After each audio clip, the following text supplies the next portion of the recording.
Alam ko, mahal natin ang isa't isa. Pero wala tayong spark. Alam mo, dalawa lang yan. It's either you stay or you go. Andiyan ang pinto. Kung gusto mo na umalis, hindi na kita pipigilan. Kakalimutan na rin kita. Hindi na rin kita pagbubuksan ng pinto ng buhay ko.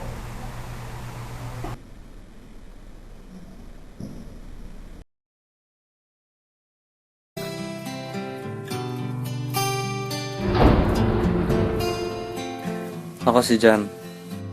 Mahaba na rin pinagsama namin ng girlfriend ko. Pauline ang pangalan niya. Hindi ko alam kung bakit kami nagkaganito. Pero sa pagkakaalala ko, hindi kami ganito nagsimula. Nagkakilala kami sa pamamagitan ng kaibigan kong si Joel. Unang kita ko pa lang sa kanya, tinamaan na ako.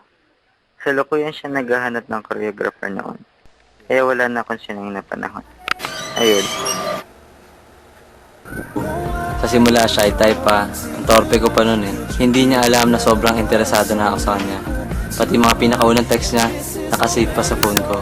Siyempre, tinatagalan ko yung pagtuturo. This is the moment. You and I could be like Sunny and Cher, Honey and Bear. Hello, Mark! You're the best choreo ever! You know what? I won! Yeah, I know. O sige, dahil dyan, titreat kita. Game? Okay. Ang first date, syempre nasundan pa ng mga kasunod. Getting to know each other stage. Araw-araw gusto mo siya makasama. Kulang ang isang araw. Tipong pag hinatid mo siya walang katapusang tawagan at text. Hanggang pagtulog at paggising mo, siya agad na nasa isip mo. Sa madaling salita, siya ang mundo mo. Pati mga cheesy lines na alam mo, ihilit mo na. I still can't imagine that this really Sino ba naman ang makakalimot sa first kiss? Kiss ng panahon. Ang babaeng dating pinapangarap ko lang, ngayon, she's my life, she's my world, my universe. The next thing I know, isang taon na kami nagsasama. Ang pinaka-surprise sa akin ni Pao, ang mahiwagang singsing. Napagkasundoan namin na bawal tanggalin, or else we're finished. It's so amazing, umiilaw. Happy anniversary! Happy anniversary!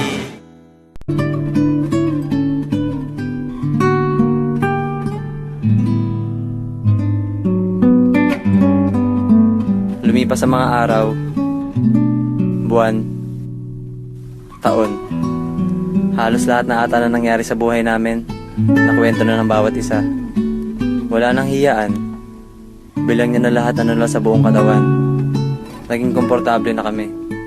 Na minsan, sa pagiging komportable, doon nyo pa lang talaga makikilala ang bawat isa.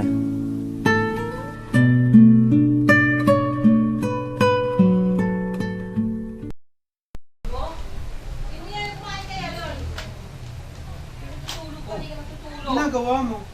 Walang pikat. Di ba kanina tinatanong kita kung anong gusto mong kainin? Sabi mo, ayaw mo. Kahit ano naman, bibili ko para sa'yo. Wait! No, bikat lang yan. Seryoso ka? Grabe naman. Talaga ako madamot.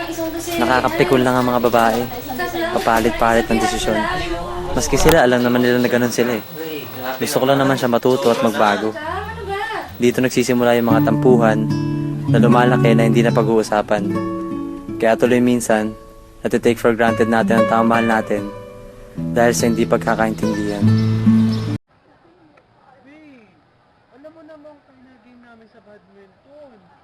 Pansari lang naman natin. Ayun. Galit, selos, pride, balikan ng mali. Minsan di ko na alam kung anong pinagtatalunan ng bawat isa, pati maliliit na bagay. Anong pinaglalaban namin? Sino bang panalo? Parehas kaming talo sa laban na dapat magkakampi kami. Masakit makita na lahat ginagawa nyo para magkaroon ulit kayo ng spark. Pero bakit ganun?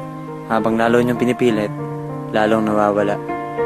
Ang dating masaya, masigla, at magandang pagsasama ay napalitan ng lungkot, hindi pagbibigayan, at hindi pagkakaintindihan. Teka, wala naman sa plano to ah. At sigurado ako, parehas namin ayaw mga nangyayari. Ay,